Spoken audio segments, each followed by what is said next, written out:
अरे प्रभु को गिन गिन के गालियां देता था शिशुपाल। ये जब शिशुपाल प्रकट हुआ तो बुआ का ही लड़का था, 4 भुजाएं थी। तो इसके जन्म उत्सव के समय फिर श्री कृष्ण बलराम जी भी गए हुए थे। तो आचार्य ने जन्म कुंडली उस समय बाची कि महावीर होगा, ऐसा ऐसा सब वर्णन करते रहे और कहा ये उन्हीं के हाथ से मारा जाएगा जिसकी गोद में डालने पर इसकी 2 भुजाएं हट जाएंगी। तो वहां जितने आए हुए थे रिश्ते नातेदार, समाज के श्रेष्ठ श्रेष्ठ जन, सबकी गोद में शिशुपाल को, और जे भी भगवान श्री कृष्ण की गोद में डाले 2 भुजाएं गिर गई। रो करके उनकी बुआ ने कहा कि मैं भिक्षा मांगती हूं कि मेरे बालक की आपके हाथ से हत्या नहीं होनी चाहिए, तो उनका 100 अपराध क्षमा करता हूं। तो उन्होंने सोचा 100 अपराध काहे को करेगा, का 100 अपराध तक मैं इसे बिल्कुल कोई दंड नहीं दूंगा, वचन देता हूं। ये जब से तोतली वाली बोलना शुरू किया तब से भगवान को गालियां देना शुरू किया था। इसका स्वभाव ही ये वैर, पूरा ऐसा वैर, भगवान को गालियां देता। जिस समय सब धर्मात्माओं राजाओं की सभा भरी हुई थी और भगवान श्री कृष्ण की अग्र पूजा हुई, सब तो सह गए, शिशुपाल खड़ा हो गया और ऐसे कटु वचन बोले। महाभारत में लिखा, हमने स्वाध्याय में पढ़ा था, ऐसे कटु वचन बोले कि कोई भी नाराज हो जाएगा उससे। तो पहले भीमसेन खड़े हुए और कहा कि अपने बड़ों का सम्मान करना सीख, चूंकि भाई ही लगता है, जैसे कुंती बुआ ऐसे भगवान की वो बुआ का दूसरा है ये लड़का। सम्मान करना सीख, अगर तू ऐसे ही बोलता रहा तो यही मैं तेरा गला काट दूंगा। ऐसे कहा बैठ जा ब्रकोदर, बहुत खाने वाला, तू क्या मेरे से लड़ेगा। भगवान ने भी इशारा कर दिया। जब देखा कि ये बोलता ही चला, भीष्म जी खड़े हुए और भीष्म जी ने कहा मैं श्री कृष्ण के चरण आसक्ति चित्त वाला हूं, अगर अब एक भी शब्द यहां बोला इसने तो मैं किसी की नहीं सुनूंगा, इसको नष्ट कर दूंगा। और दोनों सभाओं के सर पर पैर रखता हूं, जो श्री कृष्ण का विरोध करे उसके लिए मैं पर्याप्त हूं। भगवान ने कहा चुप रहो, शांत रहो, सबको बैठा ला। वो गिनती शुरू किए थे, 98, 99 का शिशुपाल सावधान, जो तुम्हारी माता को वचन दिया था बस एक शब्द रह गया है, आगे मुझे दोषी कोई ना ठहराए। 100 तक क्षमा करने की बात कही थी, जे ही वो तो रुकने वाला थोड़ी था, जे ही आगे बोला सुदर्शन जी के द्वारा उसका वो परम उद्धार हुआ जो बड़े बड़े ऋषि मुनियों के लिए बड़ा दुर्लभ पद कहा गया है। गोपीजनों ने सौंदर्य माधुर्य निधि भगवान को अपना कांत माना, प्रीतम माना। एक ही वृत्ति, कितनी गजब की वृत्ति गोपीजनों की है कि सब कार्य करते हुए कृष्णाकार वृत्ति है। बेचने दही जा रहे हैं, बोल रहे कोई कृष्ण ले ले, दामोदर ले ले, माधव ले ले। कैसी वृत्ति है, देखो कैसी उच्च कोटि की अवस्था है। किसी भी भाव से हमारे प्रभु से जुड़ जाए तो इच्छा द्वेष दोनों से वो मुक्त हो जाए। और जब तक ये ठीक है ये बेठीक है, इस तरह के द्वंद्व तुम्हारे हृदय में बने रहेंगे, तब तक मूढ़ता रहेगी और उससे पतन होता रहेगा। संसार का संबंध दृढ़ होता है इच्छा से। बहुत सुंदर बात है, संसार का संबंध दृढ़ होता ही है इच्छा से। इच्छा खत्म, संसार का संबंध खत्म। कितनी बढ़िया बात है। पर हम भागे घूम रहे हैं इच्छाओं की पूर्ति के लिए।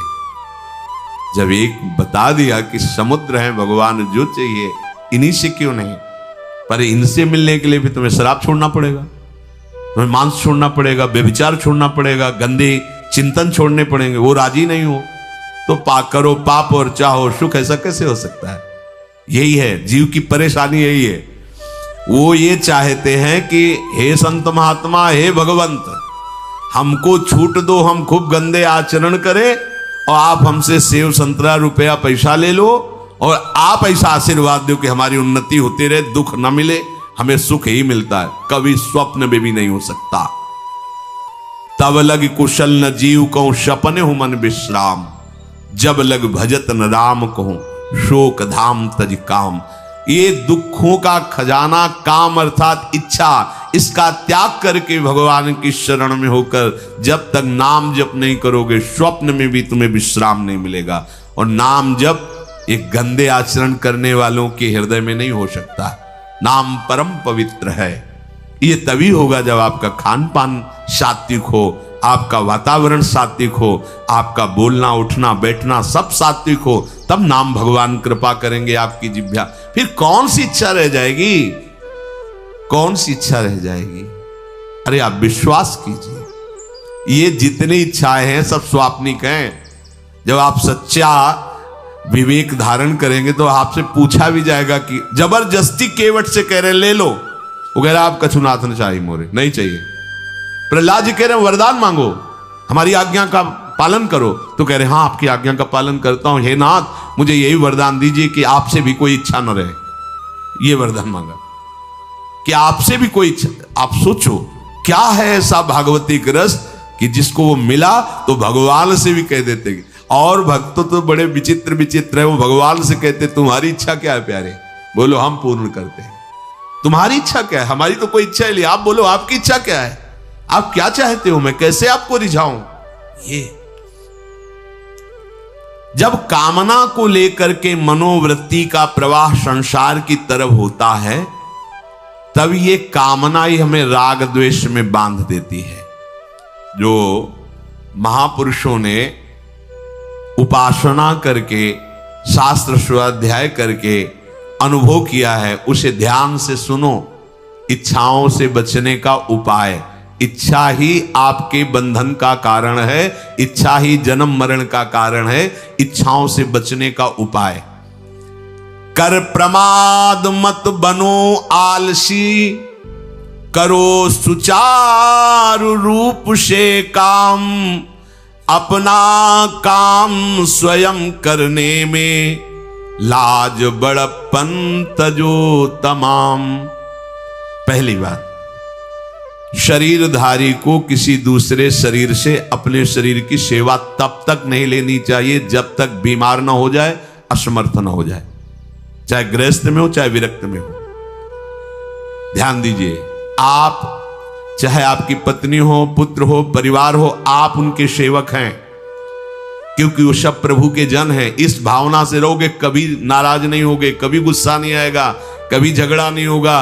अगर आप अपने को ये माने कि प्रभु मेरे इस रूप में आए हुए हैं, मुझे अपने कर्तव्य का पालन करना है, तो कहीं झगड़ा नहीं हो सकता। तुम जो कर रहे हो तुम्हारा कर्तव्य, हमारा कर्तव्य है कि हम पति पुत्र परिवार आदि जो भी है, ये हमारे भगवान का स्वरूप है। मैं आप समझो वही भगवत साक्षात्कार, पर ऐसा कौन मानता है? अच्छा, साधु वेश में ये जरूर सावधानी रखनी चाहिए, ध्यान देकर सुनिए। जब तक आपका शरीर स्वस्थ है, आप किसी से किसी भी प्रकार की सेवा स्वीकार न करें। भिक्षान्न के सिवा कोई भी सेवा स्वीकार न करें। अपने शरीर की सेवा तब तक करें जब तक आपका शरीर असमर्थ नहीं हो जाता। असमर्थ हो गए तो फिर हरि ही करें आकर स्वयं, या किसी को भेज दें, उनके बस की बात है। देखो माधवदास बाबा की लंगोटी स्वयं श्री ठाकुर जी महाराज धो रहे हैं। तब तक हमने अपने बड़े संतों को देखा है, बिल्कुल किसी भी तरह की कोई सेवा नहीं स्वीकार करते। अपनी दिनचर्या अपने हाथ से, अपने शरीर की पूरी। आपको क्या हो गया है? आप भी वैसे ही चलो जैसे गुरुजन चले हैं, भिक्षान्न के सिवा। आप अपनी किसी भी तरह की सेवा किसी से मत करवाइए। आप देखो इच्छाओं का दमन होना शुरू हो जाएगा, यहीं से इच्छाओं का दमन शुरू हो जाता है। आप सच्ची मानिए, ये जो आप शरीर सुख की आकांक्षा से दूसरे से सुख लेने की इच्छा करते हैं, यही तुम्हारे बंधन का कारण है, यही तुम्हारी दुर्गति, यही तुम्हारी कमजोरी है। जब तक शरीर स्वस्थ रहे, किसी से किसी भी तरह की सेवा मत लो, और अधिक से अधिक सेवा करने का भाव रखो। सुधार, हमें सेवा करना है, सेवा लेना नहीं है। जब तक सेव्य का साक्षात्कार ना हो जाए या शरीर असमर्थ ना हो जाए, तब तक ये नियम दृढ़ रखना चाहिए। गुरुजनों को भी देखा, श्री जी की सेवा कर दो, रसोई के से बाहर शरीर सेवा में कभी भी नहीं। कभी धोखे से ऐसे वस्त्र आदि रह गए और महाराज जी अनुपस्थित धो के जल्दी से फैला दिया तो भी डांट लगी, ऐसा क्यों किया? नहीं रखे थे महाराज जी, हमने ऐसा कर नहीं, जब तक हम कहें नहीं तब तक नहीं। आज भी सरकार अपने ही हाथ से श्री जी को भोग लगा के ही, सब हैं पर वो अपने ही हाथ से 2 रोटी भोग बना के। देखो बुजुर्ग संतों को, बड़े महापुरुषों को हमने देखा है अपने शरीर, जब तक शरीर में सामर्थ्य है तब तक, ये महापुरुषों का आदेश है, अपना काम स्वयं करने में लाज बड़प्पन तजो तमाम। अपना काम करने के लिए आप किसी को भी आदेश मत करें, किसी की भी सेवा स्वीकार न करें। हाँ हमें भूख लगेगी तो रोटी मांग लेंगे जाकर के, क्या जरूरत है हमें किसी की सेवा स्वीकार करने की? मांगो, खाओ, खूब भजन करो, सत्संग करो, कम खर्चे वाला जीवन रखो। जरूरत क्या है? जो जरूरत है गली चलते दे देंगे भगवान, विश्वास करो, गली चलते दे देंगे। विरक्त गृहस्थ धर्म पूर्वक कमाओ, जितनी आवश्यकता प्रभु दे देंगे। ऐसा कोई त्रिभुवन में नहीं जिसकी आवश्यकता की पूर्ति न होती हो।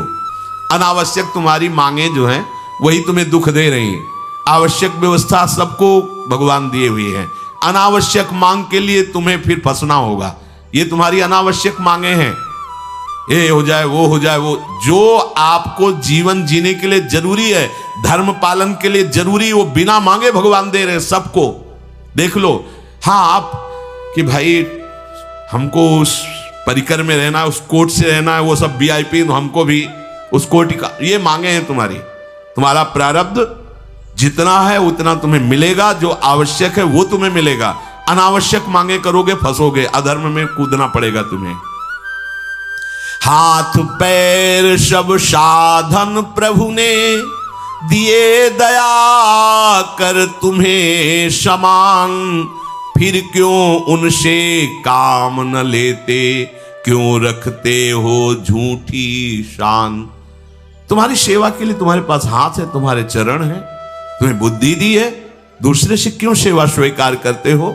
प्रभु ने दया करके उद्धार के लिए तुम्हारे पास पूरी सामग्री दे दी, उसका प्रयोग करो। तन मन दोनों का हित करता, निश्चय शारीरिक श्रम युक्त। देखो ये है जिसने अपना परम मंगल ठाना है, वो शरीर को कभी प्रमाद में नहीं रखता, चाहे गृहस्थ हो चाहे विरक्त हो। ये आलस्य प्रमाद किसी के लिए भी ठीक नहीं है। नियत समय तक सो जाओ, इसके बाद खूब मेहनत करो, चाहे गृहस्थ हो चाहे विरक्त। विरक्त हो तो खूब नाम जप, वाणी पाठ, ब्रह्मचर्य से रहना, आसनों में बैठना, हाँ सेवा करना, शारीरिक श्रम नहीं, खूब सेवा करो, धाम की सेवा करो, नालियां साफ करो, गलियां साफ करो, जो सेवाएं में इसे श्रम करो। ब्रह्मचर्य पचाने के लिए श्रम भी तो होना चाहिए। श्री जी की प्राप्ति के लिए मन वचन कर्म से श्री जी के चरणों का आश्रय लेकर के जितना आप अन्न डालते हो उतना आप इसका प्रयोग करो शरीर का। इससे ममता मत रखो।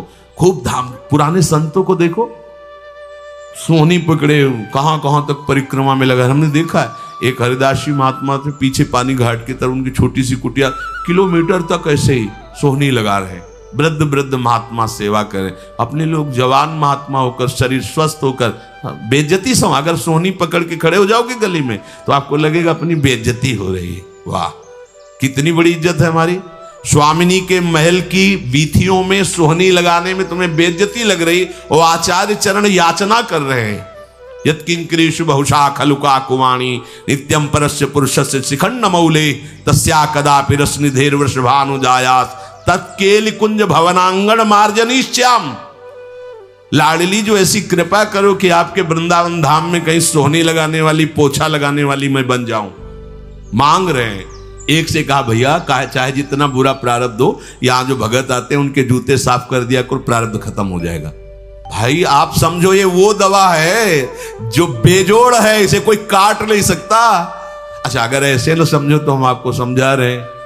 गुरुद्वारे में चले जाओ, चाहे जितना बड़ा अधिकारी हो, सबसे पहली जोरी सेवा यही होती है, पादुका की सेवा करो।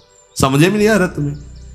अरे जिसे हम हंसते हंसते कह रहे हैं वही तुम्हारे बंधन काटने का कारण बन जाए, यदि मान लो बात। पर वो हम जूता साफ करेंगे नहीं, मन से हम कितने गंदे हैं ये हम नहीं देख पा रहे हैं। वो तो बाहर वृंदावन की रज उनमें पादुका में लगी, छोटी मोटी बात नहीं है। पादुका जो रखी है ये बंधनीय है, आप इनको ऐसे साधारण जूते मत समझ लो, ये रज में चलते। एक दिन एक ब्रजवासिनी माई रोटी रखे, उसके ऊपर पादुका रखे, एक हाथ में लाला लिए और एक हाथ में जल का ऐसे लिए जा रहे, उनका अभ्यास ऐसा। अब पादुका पहन के चलने में परेशानी होती थी, तो कोई एक संत थे और बाहर से आए हुए थे, वो हंस दिए कैसे बावरी रोटी के ऊपर जूता लगा। ऐसे मतलब कितने साल हो गए ब्रजवास करते हुए, वह कई वर्ष हो गए। अरे वो जूती नहीं है जो साधारण जूती है, वृंदावन बरसाने की रज लगी हुई, इसमें ये रज लगी हुई है। तुझे रज नहीं दिखाई दे रही, जूती दिखाई दे, क्या ब्रजवास कर रहा है? डांट के चल दी। ये समझो, हम कहें कि जूती साफ करो तो हम जूती साफ करेंगे, और ये है कौन सी जूती साफ में? क्या रज है? वृंदावन बरसाने सब जगह घूमते रहते हैं ये महाभागवत जन। अगर इनकी ये गृहस्थ विरक्त मत देखो, सब लाडली जी के लाडले हैं जो यहाँ आए हुए हैं। अगर हम उनकी पादुका साफ करेंगे तो हमारा हृदय साफ हो जाएगा। पर कोई मानता कहाँ है? अपनी सेवा स्वयं करो और दूसरे की सेवा मिल जाए तो जैसे लोभी आदमी के सामने धन फेंक दे तो कैसे भागता है, ऐसे आपको होड़ लगनी चाहिए कि ये आदमी इतना न कर पाए जितना हम सेवा करें। परमार्थ में शरीर पोषण नहीं, परमार्थ में शरीर की धज्जियां उड़ानी है, अहंकार की, देहाभिमान की। राखे अपने को सदा भगवत सुमिरन लीन, सुने न जग के दोष गुण, करे न चित्त मलिन। सदैव अपने को ये देखता रहे कि प्रभु का सुमिरन चल रहा है कि नहीं अंदर। ये बहुत बड़े काहे की परेशानी, हम तो यही समझ नहीं पा रहे कि इतनी झंझटें लेकर कैसे घूम रहे लोग। अगर हृदय में राधा राधा चल रहा है, आप व्यापार कर रहे हो, नौकरी कर रहे हो, गृहस्थ हो, विरक्त हो, जो भी, अब आपको चिंता क्या होनी चाहिए? देखो ना, थोड़े दिन ऐसे चल के देखो, हर कार्य बहुत अच्छा होता है जब भगवत सुमिरन पूर्वक आप एकाग्रता पूर्वक कार्य करेंगे। हर कार्य में आपको आनंद आएगा। पर वो तो शरीर पोषी, जैसे आग जलने में फफोला पड़ जाता है ना, उसको बहुत संभाल के रखते हैं। ऐसे देहाभिमानी साधक भी होते हैं कोई कोई, इतना शरीर को सजा के, इतना संभाल के कि लगता है यही भगवत प्राप्ति है इनकी, कि इनके शरीर बिल्कुल ऐसे नहीं। संतों ने देखो ना कैसे अपने शरीर के राग का त्याग किया है, गुरुजनों की आज्ञा में तत्पर होकर धज्जियां उड़ा दी देहाभिमान की, तब उनको परम पद प्राप्त हुआ है। अपने शरीर का राग रखने वाला परमार्थ में कैसे चल सकता है? कब तक फंसे रहोगे विषयासक्ति वासना में हो दीन? अरे कब तक मन में भरे रखोगे दुर्विचार दुर्भाव मलिन? जिन भोगों के लिए हो रहे तुम लालायित सुखमय जान, यही घोर दुख उपजाएंगे, बढ़ जाएगा अज्ञान। इसलिए छोड़ो सब आशा ममता, आसक्ति कामना मद अभिमान, एकमात्र शरणागत होकर भजो निरंतर राधे श्याम। प्रभु की आसक्ति हृदय में धारण करो। यही समझ में नहीं आता। चले हो राग त्यागने के लिए, पोषण कर रहे हो शरीर राग का, कैसे बात बने? चलो कोई विषय संसारी है तो लगता है अभी बेचारा है। आप लोग बेचारों की लाइन में थोड़ी हो, आप लोग बेचारों की लाइन में नहीं हो। आप जितने भी, चाहे गृहस्थ हो चाहे विरक्त हो, धाम आ गए हो, दीक्षा ले ली है, शास्त्र स्वाध्याय करते हो, सत्संग, आप बेचारे हो, आप भगवत पार्षद हो। पर आप अपने स्वरूप को समझो, ये अंदर की बातें सुधारो। आगे कह रहे हैं कि सुने न जग के दोष गुण, करे न चित्त मलिन। अपने भगवत चिंतन में मगन रहो। कोई तुम्हें यदि किसी की निंदा आदि सुनाने लगे तो उसे मत सुनो। पूछे कछु कछुए कहे, को आए के पास, सुन ले कछु बोले नहीं, सब ते रहे उदास। पर निंदा पर दोष के कथन सुनन में लोग, जो आनंद अनुभव करें तो लहे नरक के भोग। तुम्हारे पास आकर कोई तुम्हें दूसरे की निंदा सुना रहा है, और अगर तुम्हें हर्ष हो रहा है, कैसी बात, कोई नामदाता सदगुरु की निंदा करे तुम सुन लिए, कैसे तुम